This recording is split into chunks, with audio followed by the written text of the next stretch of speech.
d'ado de Sophie Adno. Qui, comme beaucoup d'entre nous, s'imaginait astronaute lorsqu'elle était enfant, sauf que Sophie Adno l'a vraiment fait et va devenir tout à l'heure la deuxième française de l'histoire à partir dans l'espace. Décollage dans un peu plus de 3 heures vers la Station Spatiale Internationale.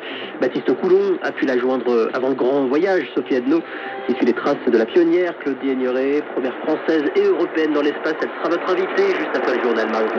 Retour sur Terre, ensuite pour l'ICE, la police de l'immigration. Et retour à la maison pour les agents déployés à Minneapolis dans un contexte brûlant et après la mort de 2 citoyens américains en marge de leurs opérations. Les très contestés policiers de l'immigration vont quitter la grande ville du Minnesota dans le nord des États-Unis. Aujourd'hui, pour parler de sécurité, les Européens étaient hier à Liège, un sommet informel sur la compétitivité qui a permis de tracer une première feuille de route.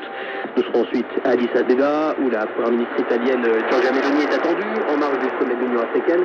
Et puis enfin, victoire de la musique en France, la star de la soirée pourrait bien s'appeler Théodora, nommée dans 5 catégories, la Boss Lady, partie pour tout rafler. Et on débute ce journal, Martin, la tête en l'air. En espérant apercevoir Sophie Adno, décollage imminent depuis Cap Canaveral aux États-Unis. Accompagnée de 2 Américains et d'un Russe, la Française de 43 ans prendra place à bord d'une fusée de SpaceX d'Elon Musk. Départ prévu à 10h15 temps universel.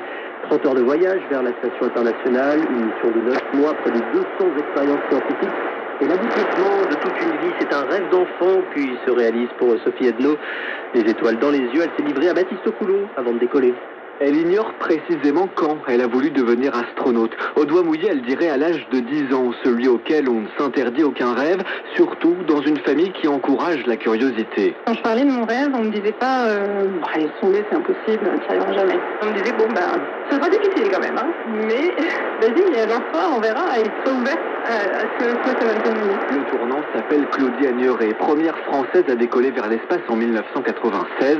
Sophie Adno a 14 ans. J'ai coupé tous les articles de journaux qu'elle avait à son sujet, au sujet de sa mission, et je les ai collés en face de mon bureau, et puis quand je planchais sur mes équations de maths, j'avais ça comme inspiration.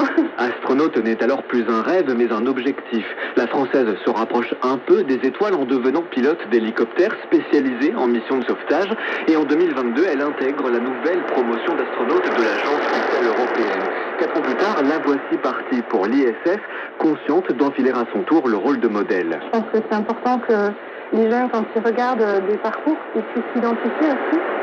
Ne serait-ce qu'après ma mission, il y a une poignée de jeunes qui ont trouvé leur voie, je serais ravie. Comme son prédécesseur tricolore, un certain Thomas Pesquet, la Française compte partager quotidiennement son expérience et ainsi rappeler que même les rêves les plus fous demeurent accessibles.